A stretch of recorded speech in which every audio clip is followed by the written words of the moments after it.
Vamos a comenzar hoy la parte editorial de Platica con Ángel. El título está relacionado con lo que he leído y escuchado estos días, o quizá de ayer o de antier a hoy, en relación con esta situación de la Corte. El título es ¿Cuándo nos atreveremos a ver hacia el futuro? ¿Cuándo nos atreveremos a ver hacia el futuro? Los mexicanos, lo he dicho en múltiples ocasiones, somos muy afectos a babear ante el pasado. Y la razón es muy sencilla.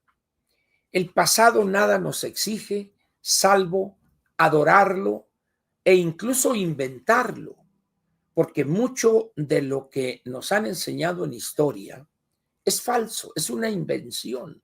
Son cosas que no sucedieron, pero que de una u otra manera estas invenciones han permitido forjar lo que damos en llamar la nacionalidad mexicana, aun cuando México es un crisol donde conviven muchas nacionalidades.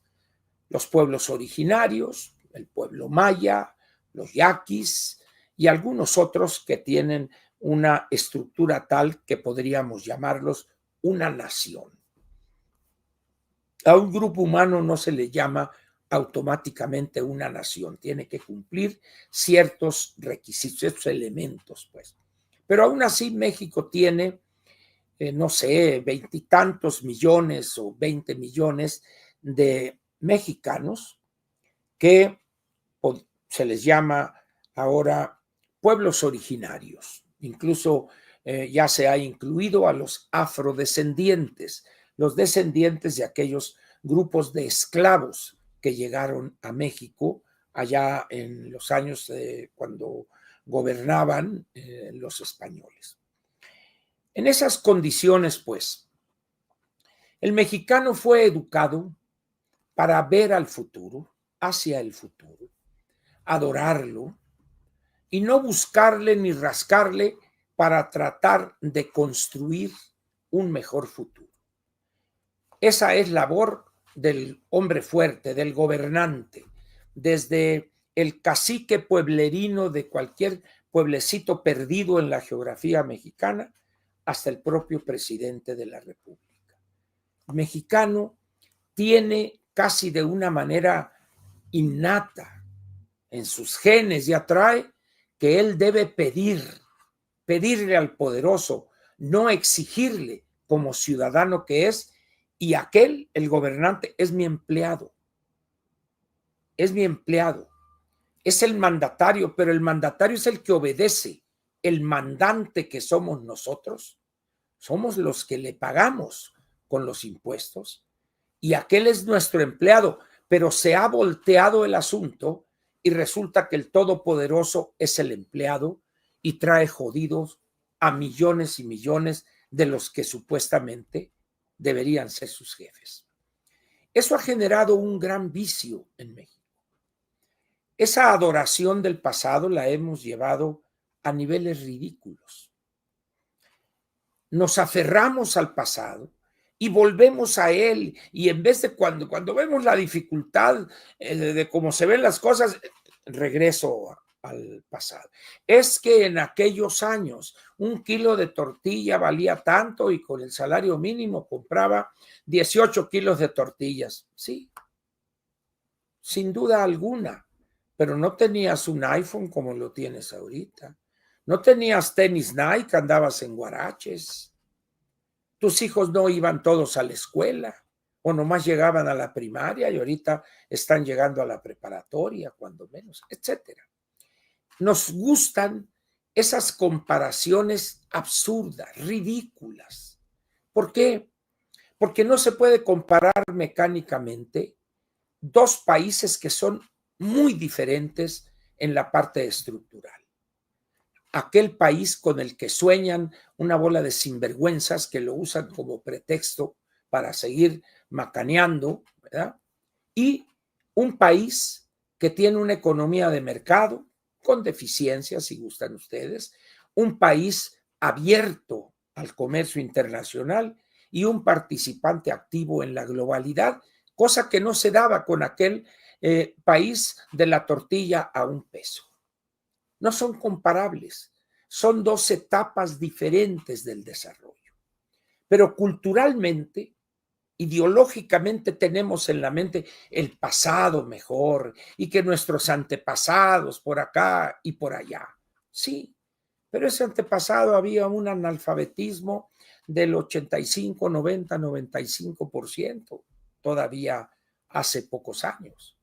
Hoy prácticamente tenemos un país libre, casi libre. Quedan algunas personas ya muy mayores que es casi imposible enseñarles por su edad, su situación.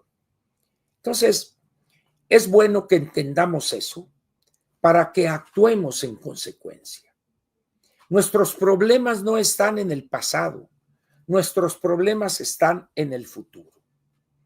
Y frente al pasado, debemos analizarlo para ver qué hicimos mal y también qué no hicimos bien, para no repetir lo erróneo y para fortalecer lo correcto. Y con esos elementos ver al futuro y sentar las bases de uno mejor para hijos y nietos. Pero resulta que en México lo vemos en el ejemplo hoy, cuando digo hoy me refiero a este año, en el caso de la elección que aquí tuvimos. ¿Por qué la menciono? Porque está de moda lo electoral frente a lo que se está viendo ahorita en Estados Unidos. Muy bien. Nosotros no nos atrevemos a analizar por qué fallamos. Preferimos mejor hacernos tarugos y seguimos disque adelante. Porque no nos gusta tener que reconocer que la regamos. En cambio, en otras sociedades, en otros países, la cultura es diferente. Lo primero que hacen es, a ver, ¿en qué me equivoqué? ¿Qué hice mal? ¿Qué falló? ¿Por qué me dieron hasta por debajo de la lengua? ¿Por qué? ¿Cómo? Así. Empezar a corregir para prepararme para el siguiente proceso electoral. Aquí no. Aquí no ha habido un solo análisis serio de la derrota de la ingeniera Xóchitl Gálvez Ruiz. Andan por ahí tres loquitos diciendo que el fraude del siglo y que la ley de Benford y una bola de babosadas que quizá ni entiendan, ¿verdad? Entonces, pero poco a poco se van al margen, se quedan fuera. El hecho es que nadie se ha atrevido a decir, a ver, señores, empecemos por el mero principio. ¿Tuvimos una buena candidata? Sí, ¿por qué? ¿O no? ¿Por qué? ¿Qué causas explican esa decisión? Ya que las más o menos definimos, ¿cuáles eran sus fortalezas? ¿Cuáles sus debilidades? ¿Redujimos sus debilidades y fortalecimos, valga la redundancia, sus fortalezas? No. Fue una campaña desordenada, no había un centro que fijar en la narrativa, etcétera, y con un mensaje que los electores mexicanos no aprobaron, no les gustó. Sin embargo, no hay, repito, estudios serios que validen esta hipótesis que estoy expresando. ¿Por qué? Porque alguien va a salir raspado. O sea, ya por allá salió alguno que dijo que la ingeniera cometió errores, pero el único que ha dicho claramente que fue la peor decisión que tomaron los dos partidos, porque el PRD era un grupito de amigos ahí nada más, ¿verdad? Yo lo he dicho, argumentaba y todo. Los demás, bueno, sí, pero ella tiene una imagen de frescura, de autenticidad y una serie de cosas que eran puras mentiras en realidad. Yo llegué a decir, usa huipiles, está gorda y está ocultando la panza. Algunos se deben de acordar. Pero ellos, no, bueno, esa es la cosa, la ropa auténtica, lo mexicano, y los tamales, y las jaletinas, y ya sabe, todo eso. Yo me pitorreaba de eso como me pitorreo ahorita. Los hechos ahí están, nos dieron hasta por debajo de la lengua. Morena no ganó más porque no estaba algo más en juego. Muy bien. ¿Qué hicieron los partidos después de eso? Siguieron como si nada. Vean ustedes el proceso de designación del sucesor de Marco Cortés, ya se les hizo bolas el engrudo. Una señora que para muchas es la gran salvación del PAN y para otros es la que va a empinar el PAN por la falta de experiencia, por etcétera, etcétera. Ese es un problema de ellos. ¿Qué sucedió en el PRI? En vez de analizar las fallas, qué pasó, esa relación medio tormentosa con la ingeniera, no, a cambiar los estatutos para que me quede 8 años más, o que el dirigente nacional se quede 8, como un poco para echarle tierra, como el gato al excremento, lo de atrás, y seguimos listos, defendiendo el futuro, la democracia. Oye, espérate, pero si ni siquiera has determinado qué hiciste mal. Tenías 70 diputados, 71, y ahorita tienes 35. Estás peleado en una bancada de 16, pues ya te quedan 14, te peleaste, corriste a uno, luego ya otra se te fue, y según el hombre de la jirafa, en las próximas semanas les va a quitar 2 y se va a quedar el PRI con 13 o 12 integrantes en el Senado. Eso le gusta al mexicano. Eso hace. No le gusta hurgar en las causas. Mejor así por encimita. No, estos nos hicieron fraude, la elección de Estado, y sacamos una serie de elementos que no estoy diciendo que no sean ciertos, que no se malinterprete, pero siempre ocultando nuestras fallas. ¿Por qué? Porque yo soy el chingón, yo soy el que no me equivoco. Y si perdí es porque aquellos me hicieron trampa, aquellos hicieron esto, lo que lo hicieron. Pero también lo hizo el PRI durante decenios. La afinada María de las Heras tenía o solía decir una frase muy interesante. Decía que en México no había políticos derrotados. Perdían las elecciones porque les habían hecho fraude, les habían rellenado las urnas y por eso, pero ellos no habían sido derrotados. Así estamos, así están los dos partidos de oposición en esta elección reciente. Pero tienen miedo ver el pasado con ojos críticos. ¿Por qué? Porque van a salir sus defectos, sus fallas, y ellos son perfectos. Los otros son los que están mal. Los otros son los sinvergüenzas. Los otros son los que usan recursos públicos. Los otros son los corruptos. A ver, hay de esos allá, sin duda alguna, pero también acá. Y eso tampoco nos gusta. ¿Por qué? Porque nosotros somos los buenos ahorita, porque como somos oposición, somos los buenos. Como durante muchos años lo fue la izquierda, entre comillas, cualquier cosa que signifique. Porque los del PAN les daban de golpes, les quitaban, les robaban las urnas, etcétera.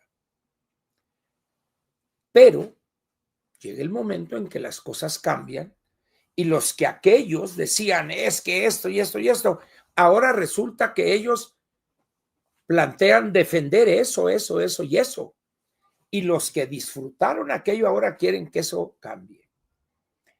Pero en ninguno de los casos, ni Morena, ni el PT, ni el Verde, bueno, esto nomás es pura caja registradora. Entró tanto, salió tanto, quedó tanto. Bien, perfecto. Son sinvergüenzas, no hay problema, ¿no? Los otros lo son, pero más o menos tratan de disfrazarlo. Pero ni Morena, ni Movimiento Ciudadano, ni el PAN ni el PRI han hecho un análisis serio, objetivo, autocrítico de lo que pasó. Sin embargo, todavía mantenemos esa cuestión del pasado. Está bien, no hay ningún problema. Como decía mi mamá, en su salud lo hallarán. Pero el mal mayor persiste. Me resisto a ver al futuro. ¿Por qué lo digo esto? En Estados Unidos, el martes fue la elección. Participaron alrededor de 150 o 160 millones de ciudadanos norteamericanos. Números más, números menos. Trump le dio hasta por debajo de la lengua a Kamala y a los candidatos a gobernador, a senadores, a diputados. Arrasaron. Muy bien. Es evidente que los demócratas, para estar en ese nivel, hicieron muchas cosas mal. Las personas que tengan la costumbre de leer los principales periódicos de Estados Unidos, Wall Street, New York Times, el Washington Post, Los Angeles Times, algunos el Boston Globe, pero los tres más importantes, Wall Street, New York Times y el Washington Post. ¿Se sorprenderían ustedes los análisis descarnados, serios, sistemáticos, bien argumentados en torno a los resultados de hace 48 horas? Se sorprenderían de artículos de análisis profundo de revistas como New Yorker, The Atlantic, y dice uno, a ver, ¿y por qué eso allá sí y aquí no? Cuando tenemos desde el Paleozoico superior o el Mesozoico inferior, estamos pegados. Cuando los colonos llegan a los Estados Unidos y luego que la frontera, que nos quitan el territorio, lo que quiera, pero vamos a poner, desde 1850, aquellos se han ido por un camino y nosotros por otro. Al grado tal de que 170 años después, menos de 2 siglos, aquellos son la primera potencia mundial y nosotros, no voy a decir que somos la última, pero en una cantidad de 200 países podemos andar quizá en el mejor de los casos en el número 90 o en el número 100. Y dice uno, oye, pero si ahí está, o menos más cuestión de que me suba al muro y vea cómo hacen las cosas. Pero es que ellos son neoliberales, son imperialistas, pero nosotros somos Morena, nosotros somos que primero los pobres. Muy bien. Aquellos en 10 o 15 días tendrán perfectamente claro por qué perdió la señora Kamala, por qué ganó Trump, qué hizo bien Trump, qué hizo mal la señora Harris, pero bien argumentado, sobre todo con cifras. Que por qué los latinos en un porcentaje altísimo votaron por Trump, por qué las personas de color votaron en un alto porcentaje por Trump cuando históricamente era el voto de los demócratas. ¿Por qué? ¿Por qué mujeres votaron también a pesar de todas las cosas que se dicen de Trump y lo que ha hecho frente a la mujer con su machismo, sus groserías? Votaron por él.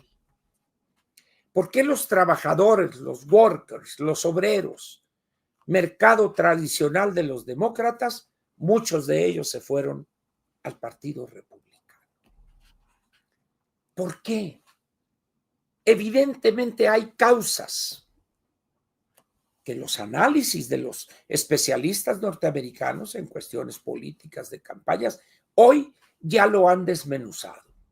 Habrá ajustes en las próximas semanas, pero esencialmente las causas ya están. Una es que Biden se tardó en renunciar, pero eso sería parte de la anécdota.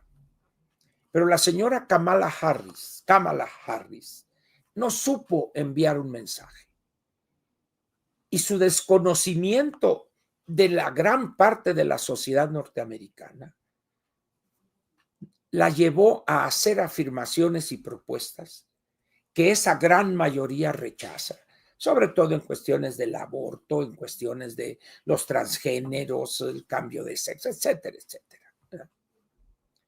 En cambio, Trump planteó, se comunicó con esa base. Dicen algunos analistas, entendió a esos grandes grupos sociales. Y la otra cosa que también vale la pena señalar es que eso de que los migrantes, los latinos quieren, ténguele, aquellos quieren vivir mejor.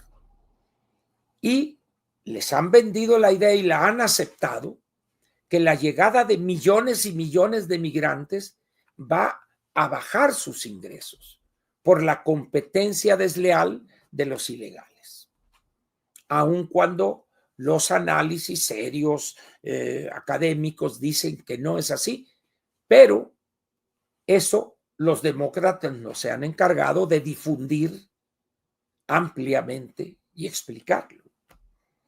Y otra vez, ¿se acuerdan ustedes cuando dijo Trump en su primera campaña, voy a secar el gran pantano en Washington? Dando a entender que el gran pantano era el espacio de esas élites, de esos intelectuales, de esos asesores, etcétera. A esos los rechaza una buena parte de la sociedad norteamericana. Porque una cosa que no hemos entendido nosotros es que la sociedad norteamericana es religiosa y es conservadora. Y hay más elementos que no tiene caso cansarlos a ustedes. Pero estos 3 días, desde el martes en la noche, ayer y hoy, he estado leyendo como pocas veces lo he hecho en mis años ya de casi ochentón, ¿verdad? Porque me interesa eso. Cosa que no vi aquí en México, ni lo veré en muchos años por venir. ¿Y por qué me interesa aquello? Porque el Partido Demócrata va a tener que cambiar su discurso, porque van a aceptar autocríticamente que fallaron y van a llegar otros y van a cambiar. No sé si eso les va a dar el triunfo en 4 años, pero quizá en 8 sí, posiblemente. En esas condiciones, pues, ¿qué tenemos nosotros? Nos encanta el pasado. Hoy mismo, por ejemplo, el ministro Pérez Dayán emite su voto o su posición, la exhibe. Nadie se tomó la molestia, o casi nadie, de escuchar su argumentación. Nadie. Cuando él ahí en esa misma dijo cosas importantísimas, los casos anteriores, etcétera, ¿verdad? Y también hizo señalamientos críticos profundos a Morena en la supermayoría, etcétera, etcétera. Es decir, fue una posición argumentada. Puede no gustarnos, puede incluso molestarnos esa posición porque no es la que nosotros pensábamos. Pero él argumentó y actuó y votó en conciencia.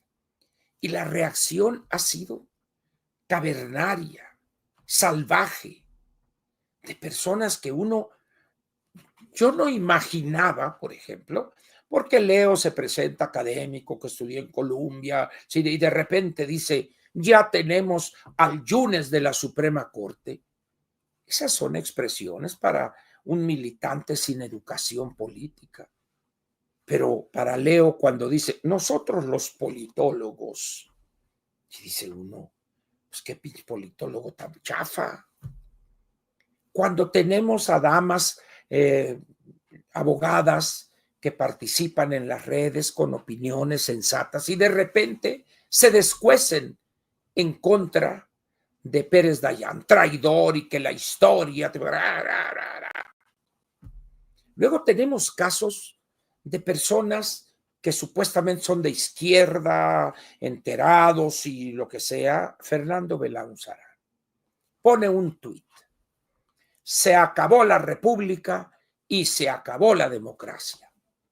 Entonces yo le pongo, sería tan amable de proporcionar, aunque fuere, un solo argumento que soporte su dicho. ¿Sí? O sea, quien afirma tiene la carga de la prueba. Si alguien pone ahí un tuit rotundo como ese, pues lo menos yo hago un hilo 4, 5, 6 donde pongo por esto. No, bueno, ni siquiera ha contestado Fernando. Así somos. No nos atrevemos a analizar y seguimos aferrados en el voto que emitió el martes Pérez Dayán. A ver, espérense. Ese voto ya no se puede cambiar, salvo que en el futuro la oposición obtenga en ambas cámaras, las dos, la mayoría calificada, y tenga 17 legislaturas locales. Podrá entonces cambiar la Constitución. Pero mientras tanto ahí se va a quedar. Entonces preferimos refugiarnos en ese pasado, el voto de ese traidor, ese vendido, ese corrupto. Y a ver, ¿van a estar así dentro de 10 años diciendo lo mismo? No, pues váyanse a otra cantina, ¿no? Es decir, así somos, pues. Pero ver al futuro y decir, bueno, a ver, ¿qué pasó? ¿Nos confiamos? ¿Nos equivocamos? ¿O esta gente por eso saqué a colación la campaña de la ingeniera? Porque la causa primigenia que explica este resultado de la reforma judicial es por la derrota que obtuvimos el 2 de junio. Ahí está la causa. Porque hicimos una pésima campaña, porque seleccionamos a los peores para senadores y para diputados. Y porque designamos a la peor opción para la candidatura a la presidencia de la República. Y muchos de los que ahí estaban sabían, se daban cuenta de eso, pero ninguno se atrevió, cuando menos, a decir, yo me bajo de este barco. No. Estamos pues ante una situación que nuestras fallas generaron eso que ahorita estamos padeciendo. El germen de esa derrota en la Suprema Corte, de esta reforma judicial, que no es una reforma judicial, es una mezcla, un batidillo, pues, se ubica el origen el 2 de junio. Y me iría más atrás, en mayo del año pasado, cuando designaron a la peor opción de los 13 en la pasarela aquella. En la medida en que todos estos intelectuales chafaldranos, la mayor parte, no entiendan que hay que analizar nuestro desempeño para determinar errores y aciertos, las dos cosas, para no cometer los errores y repetir en mejores condiciones los aciertos, en esa medida nos van a seguir dando hasta por debajo de la ley. ¿Qué se puede hacer ante eso? La verdad, nada. Hay que dejarlos a estos hasta que se cansen, hasta que los Fernandos Belanzarán se cansen de decir que se acabó la república, que se acabó la democracia. El mexicano común y corriente, el mexicano de a pie, hoy está tomando el mismo camión que tomaba hace 2 semanas o hace 6 meses. Está trabajando quizá, espero, en el mismo lugar. Compra la misma concha al triciclo que llega con atole y con tamales, o la misma guajolota. Y a él llega alguien a hablarle de ese cambio y decir, oye, pues este güey, ¿qué? Es decir, no entendemos que no entendemos a la gente. ¿Se acuerdan que yo en una mañanera hablé en una relectura del libro de Innerarity, La Sociedad del Desconocimiento? Es que no sabemos lo que no sabemos. No nos damos cuenta que hay una gran cantidad de temas que los ignoramos. ¿Cómo vamos a aceptar que desconocemos todo eso? Bueno, es que si no partimos de un análisis correcto, objetivo, pues no vamos a llegar a buenas conclusiones.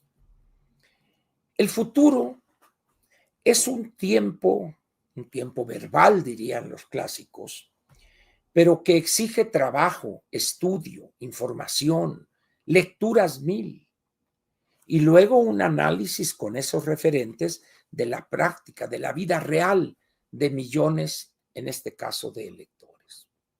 Pero tenemos a los buenonditas, a los rosas, que se mueven acá en los niveles más altos, más cómodos de la sociedad. Ellos no salen, ellos desde ahí analizan, desde el cubículo, desde el pizarrón acá, desde la mesa redonda, desde el programa televisivo, desde el tercero, cuarto, quinto grado, lo que sea, ¿verdad? Así no se pueden ganar ya elecciones. ¿Por qué? Porque los de enfrente, esa bola de sinvergüenzas de Morena, de hablar corriente y vulgar, de no saber expresarse, a esas personas, los electores les creen. ¿Por qué? Ese es el gran mérito que ha tenido el bulto. Mucho de su hablar era fingido. La anticientífica quiere copiarle su estilo, pero pues, como dice la canción de Martín Urieta, a mí no me copias mi estilo. Pero lo intenta al menos, pues. Pero nosotros nos movemos en esa torre de marfil. Y entre más rebuscado hablemos, entre más rebuscada sea el habla nuestra, pensamos que eso es ser más inteligente. Si dudan, intenten entenderle una vez a los que hablan en tercer grado y en la hora de opinar ahí con Leo. Inténtenlo. Digo, esa es la realidad de hacer campañas políticas para obtener la victoria y ocupar un puesto de elección popular. Por eso es interesante, pues, esto que nos pasa, esto que estamos viviendo, que es la repetición casi mecánica de elecciones anteriores. Es lo mismo. No son los mismos, aun cuando algunos sean los mismos. Así, la oposición es casi imposible que gane elecciones. Morena ha llegado para quedarse. Su ambición desmedida por controlar el poder en todos los aspectos y áreas del Estado mexicano, ahí está. Ganaron. Y van a hacer un uso perverso, criminal casi, de ese poder. Mientras nosotros vamos a estar gritando, se acabó la república, se acabó la democracia. Y la república sigue. Porque cuando Fernando Belanzarán dice, se acabó la república, y digo, chin, ¿cuándo cambiamos a una monarquía que no me di cuenta? Si yo leo los periódicos y veo, y la madre, ¿cuándo cambiamos a monarquía? Se acabó la democracia. Ah, chido, ¿cuándo desaparecieron los partidos políticos? ¿Cuándo clausuraron el Congreso? O sea, son tan soberbios estos falsos intelectuales que ni siquiera se dan cuenta que sus proclamas escandalosas no tienen sustento alguno frente a la realidad. Y así no es posible ganar elecciones. No es posible. De tal manera, pues, que, aunque duela esto, pero es la realidad en la que estamos. Ese es nuestro quehacer político. Esas son nuestras reglas para hacer política. Codearse con los de arriba y separarnos con los de abajo y aspirar a una candidatura. Esos que se mueven ahí, que se acabó la república, han sido diputados, uno que otro ha sido senador. No son personas jodidas, porque en el paso de esos puestos han obtenido, pues, que una recomendación para un crédito acá, tienen su empresita o tienen algún clavo por ahí, o en un descuido algún departamentito por allá en Houston, baratón, pero se puede vivir a gusto del primer mundo, ¿no? Pero jodidos no están. Entonces dicen, oye, pues vamos a ver qué pasa, a ver si logramos algo. Muchos de los que andaban ahí pululando en torno al frente cívico, a los partidos, andaban buscando un hueso. ¿Por qué? Porque es muy bonito cada mes o cada decena o quincena recibir 100, 200 mil pesos sin trabajar, puro rollo, metiendo gastos. No se dan cuenta que así no se ganan elecciones. En Estados Unidos es una cultura política diferente, lo saben y corrigen y se adecuan a las nuevas condiciones. Aquí no. Aquí pretendemos que la realidad se adecue a nuestras ideas torcidas. Es que yo estudié. Pues sí, pero yo no sé qué estudiaste, maestro. Pero no sabes hacer campañas. Te niegas a entrar a un partido. Es que son una bola de corruptos, es una bola de sinvergüenza, sí, pero quieres que te haga candidato a ese partido, ¿verdad? Quieres que te consiga un consulado por allá en Europa, etcétera. Bueno, eso es otra cosa. Ténguele que es otra cosa. Es lo mismo. O sea, tú quieres compartir esa corrupción acá y no, bueno, yo estoy en el consulado allá en Milán, donde estamos atendiendo y viendo las relaciones económicas, etcétera. Puro cuento eso. Es que vivir bien le gusta a la gente. El problema es que unos no pueden por las condiciones de desigualdad, injusticia, lo que quieran. Pero todos estos de acá, intelectuales y eso, vean cómo viven, vean. Y dice, oye, ¿y este de dónde? No, es que este ha sido 2 veces diputado federal, una vez senador, luego fue delegado en tal parte y luego fue subsecretario.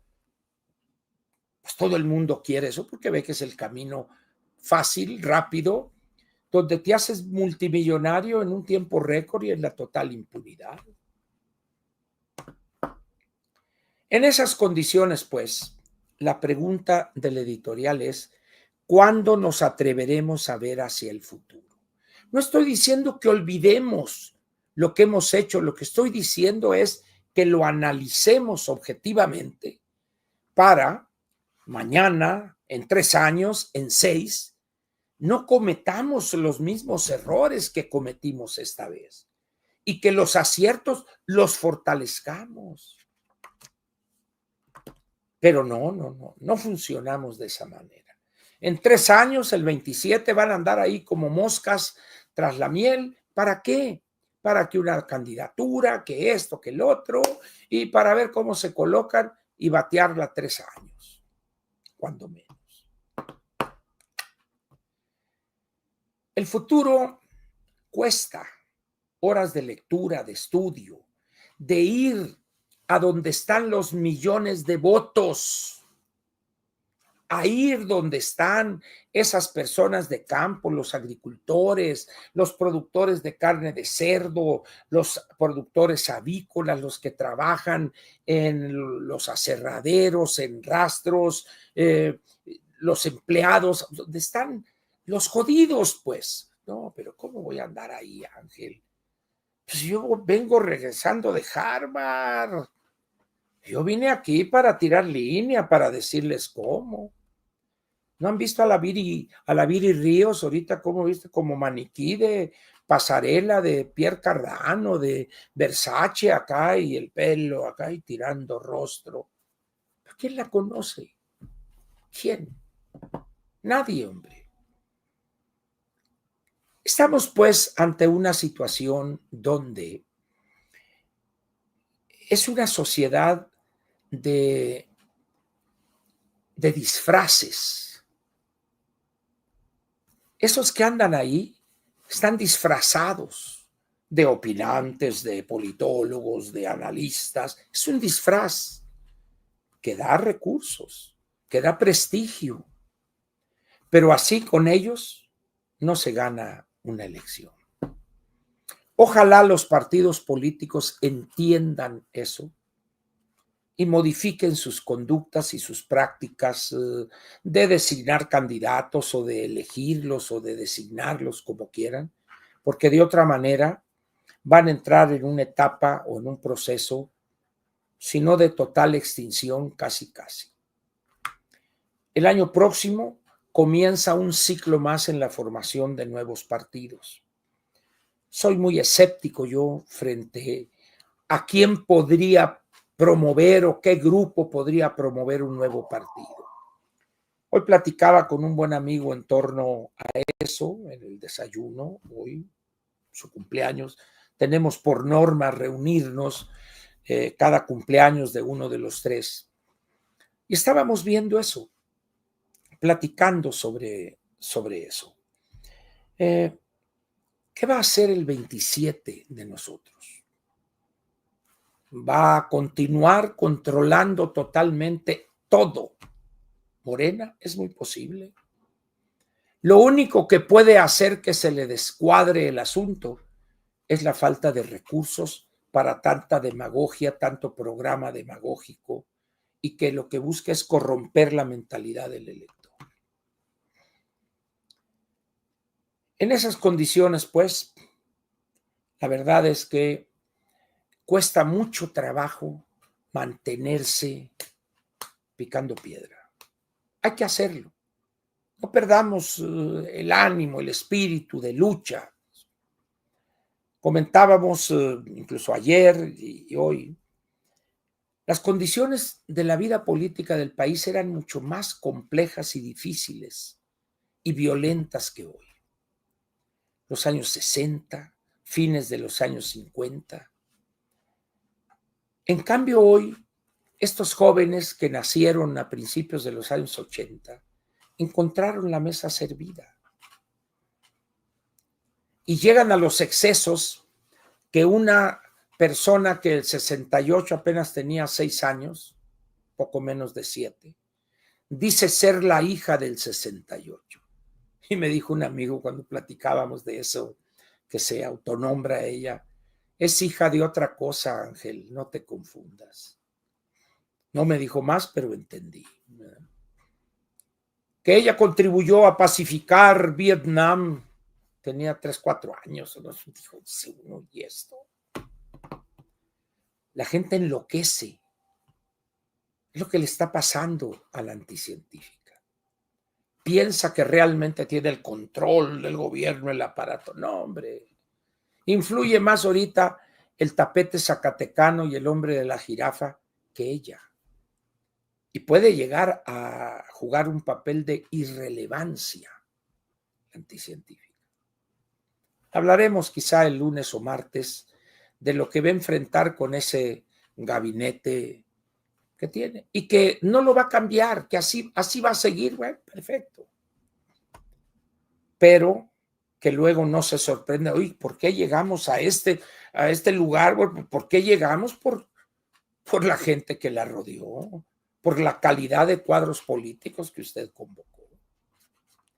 No entienden. Creo que ayer presentaron el plan de energía, una tomada de pelo, una verdadera tomada de pelo incompleto, planteamientos sin el menor sustento. Ellos piensan que con eso ya enfrentaron el problema de la energía eléctrica en México y ya lo resolvieron. Bueno, pues, por eso nos va como nos va. La llamada con Trump, tuvimos una plática muy respetuosa y muy bien, y vamos a colaborar. Poquito después estaba dando una conferencia a la NBC, y cuáles serán sus primeras medidas. Expulsar a no sé cuántos migrantes ilegales y luego combatir a los narcos. Órale. Mucha llamada y mucho esto, pero el señor, ¿por qué? Porque escuchó el clamor de 105, 120 mil familias que perdieron a sus hijos por el consumo de fentanilo. Entonces dice, ¿dónde están? Allá están los malos, allá les voy a repartir su mandarín en gajos. Y lo dice, no se esconde. Y hoy la tecnología les permite hacer eso. Ya vieron lo que tienen los israelitas allá en el Medio Oriente. Sí, la tecnología la tienen.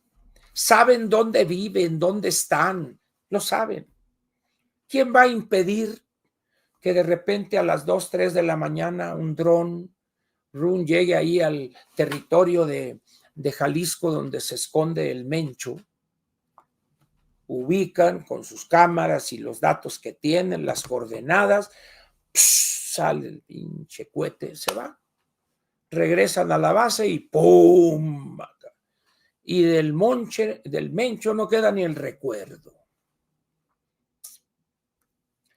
La otra cosa es que, pues, ¿qué tal si, como diría el clásico, qué tal si don Ismael empieza a cantar? Y dicen que cuando le ponen un trío, canta muy bien, que hasta serenatas puede dar.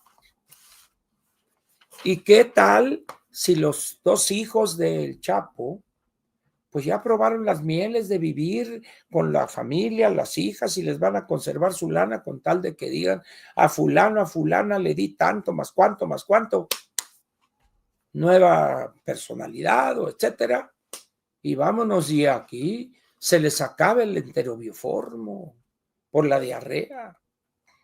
Es decir, hay una serie de elementos que para enfrentar esas presiones de los norteamericanos y específicamente de alguien como Trump, tiene uno que tener una economía sólida, fuerte, en crecimiento y una sólida unidad nacional. Ninguno de esos elementos existe ahorita. Trump ya no puede volver a ser presidente de los Estados Unidos. No tiene freno alguno para plantear cosas. Vean ustedes un mapa en cualquier periódico, en un canal televisivo, de cómo se pintó de rojo el territorio norteamericano. Véanlo.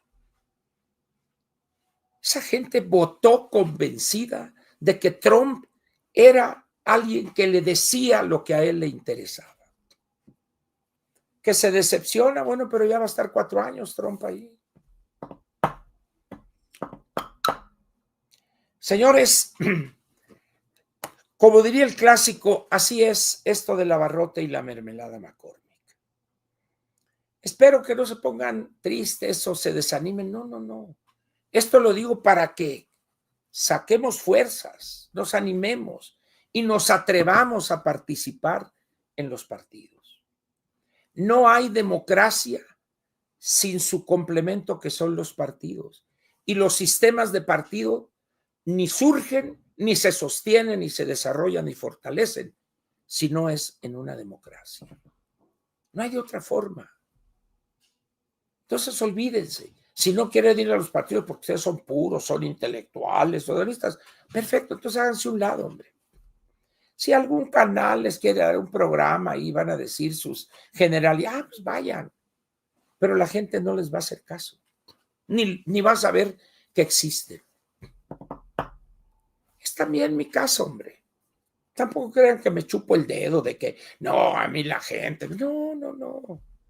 En este país de 100 millones de electores, tener 300,000 suscriptores es nada frente a ese universo. Vamos a ver, pues, estos proyectos de nuevos partidos, quién está detrás de ellos, quiénes son. Lo más probable es que sean los mismos. Le comentaba yo al amigo hoy en la mañana que al único grupo que yo le vería posibilidades, no sé qué piense la señora Margarita Zavala,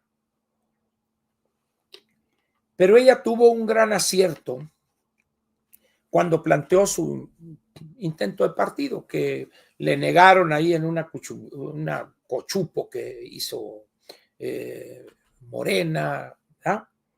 Pero ella planteó el concepto de la libertad como el elemento definitorio de ese partido.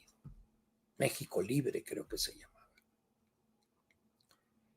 Vamos a ver qué sucede. No faltarán 3 meses, 3 meses y medio, para que veamos, y entonces ya decidiré yo si me acomodo ahí sacando copias en alguno de esos proyectos que considere que valen la pena.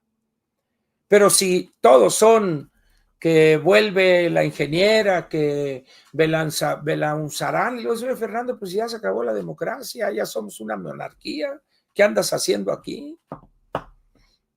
Vamos a ver qué sucede, pues. Por lo pronto, aquí termina la parte correspondiente al editorial de Platica con Ángel, correspondiente al jueves 7 de noviembre del año 2024.